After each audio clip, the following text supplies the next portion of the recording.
Arellano cuts centrally. Luca Arellano, go! Oh, what a strike! We're level at 2. The referee, though, has gone to the monitor for a possible offside.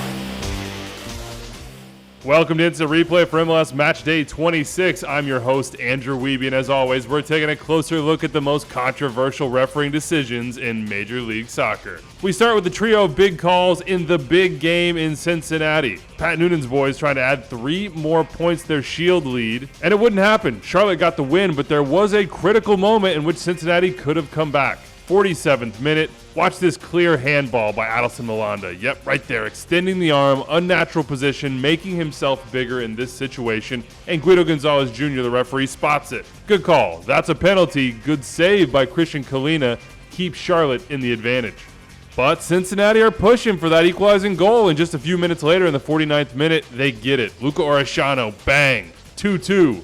Only, hold on. Just like every goal, this is being checked, and the VAR official, Yunus Markachi, goes way back to spot this clear offside infraction on Yamil Asad. Look at Asad in the offside position. Yes, it looks like there's a deflection, but that's not a deliberate touch. Therefore, the pass to Asad is an offside offense, and this goal rightfully doesn't stand. Well done to the crew.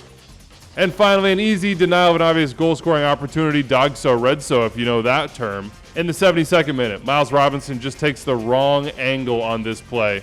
And when he falls down and gets a piece of Kerwin Vargas, and Vargas goes down, well, that's denying an obvious goal-scoring opportunity. Miles gets the red, and he is out for the midweek match. Good luck in the Olympics, Miles. All right, to Austin we go. Sounders won a penalty in the 16th minute. Pedro de la Vega, we're finally seeing him in action, and I got to tell you, it looks like there's enough contact there, in my opinion, for that to be a penalty. On the field, Jeremy Rufo, the referee, says no, and Jorge Gonzalez, the VAR, does not recommend a review.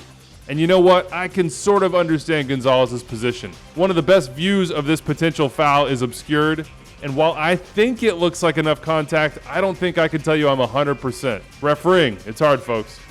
And so is defending the crew. LAFC Columbus, 83rd minute. Sergi Palencia just trying to stop this yellow and gold juggernaut.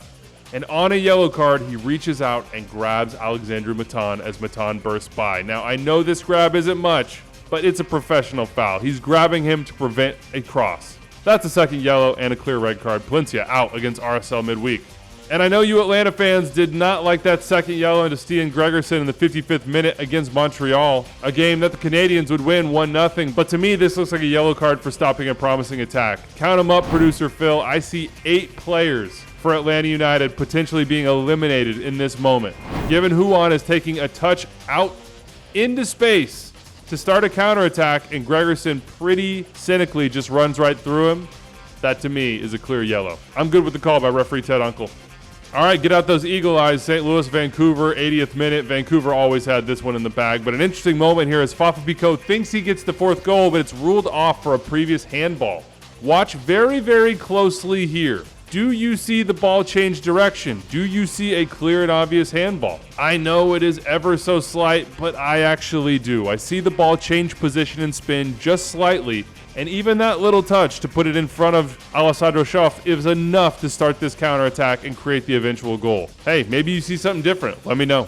The AR in the Houston-Minnesota game was seeing right down the line to spot Amin Bassi being offside on this goal, the equalizer that would have been for Houston. They would get one later. I think it's a good call looking at the angles. It's ever so slight, but that AR job is difficult, and it looks to me like they got this one bang on. And finally, a bit of a guessing game in Chicago. Once again, we're going to have to trust the assistant referee, and by and large, I am willing to do that, especially given these angles. Is Santi Rodriguez in an offside position when the ball comes off of Keaton Parks' head? Everything I see on this says yes, but I got to tell you, nobody has the angle that AR did. This was ruled offside. The game ended 0-0.